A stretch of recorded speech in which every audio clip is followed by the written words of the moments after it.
আমরা প্রাথমিকভাবে 6টি কমিশন দেশের চলমান সংকট থেকে উত্তরণে বুধবার রাতে প্রয়োজনীয় সংস্কারের জন্য 6 জনের নেতৃত্বে 6টি বিশেষ কমিশন গঠন করেন অন্তর্বর্তী সরকারের প্রধান উপদেষ্টা ডক্টর মোহাম্মদ ইউনূস।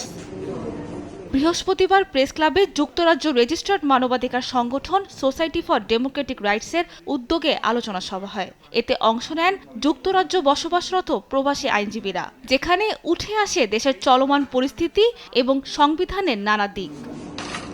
আলোচনায় বিশেষজ্ঞদের নিয়ে সংবিধান প্রণয়ন কমিটি গঠন করার দিকে জোর দেওয়ার তাগিদ দেন ব্যারিস্টার নাজির আহমদ।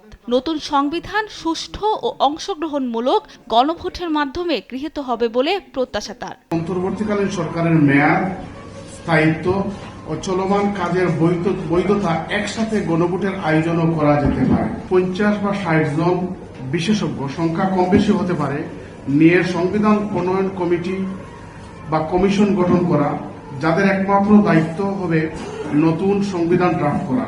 সংবিধান সংশোধনের জন্য নানা সময়ে উদ্যোগ নেওয়া হলেও শেখ হাসিনা সরকারের বাধায় তা হয়ে ওঠেনি বলে অভিযোগ অধ্যাপক মাইনুল ইসলাম খানের। এই সংবিধান সংশোধনের চেষ্টা করলে বা এর সমালোচনা করলে বা এই বিষয়ে কোথাও কোনো সভা সমিতি করলে আপনার শাস্তি মৃত্যুদণ্ড।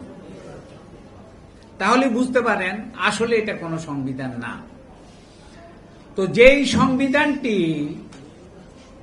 সংবিধান না, সেইটা আপনি এখন নতুন করে কি কাটাছেড়া করবেন? কাজে প্রথমে সিদ্ধান্তে আসতে হবে এই সংবিধান দিয়ে কোনো কাজ হবে না, নতুন সংবিধান লাগবে। এবং এই কথাগুলি আমি আপনাকে যখন বলতেছি, এই কথাগুলো আমি একটা জায়গায় বলতে চেয়েছিলাম আজ থেকে 10-12 বছর আগে। আমাকে সরাসরি বলা হলো যে এইসব কথা আপনি বলবেন না, তার কারণ এই কথা বলার শাস্তি হচ্ছে মৃত্যুদণ্ড।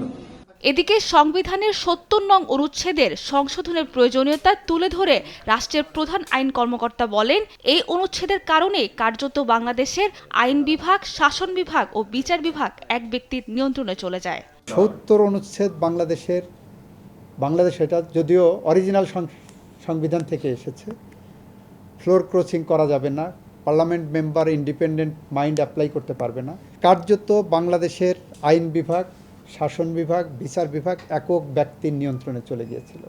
শাসন, আইন ও বিচার বিভাগের ভারসাম্য আনার জন্যই সংস্কারের উদ্যোগ নেওয়া হয়েছে বলেও জানান তিনি। মাননীয় প্রধান উপদেষ্টা জনগণের মধ্যে যে ধারণা তৈরি হয়েছে ওটাকে ধারণ করেই এই উদ্যোগ নিয়েছেন। সাবরিনা মজুমদার, দেশ টিভি, ঢাকা।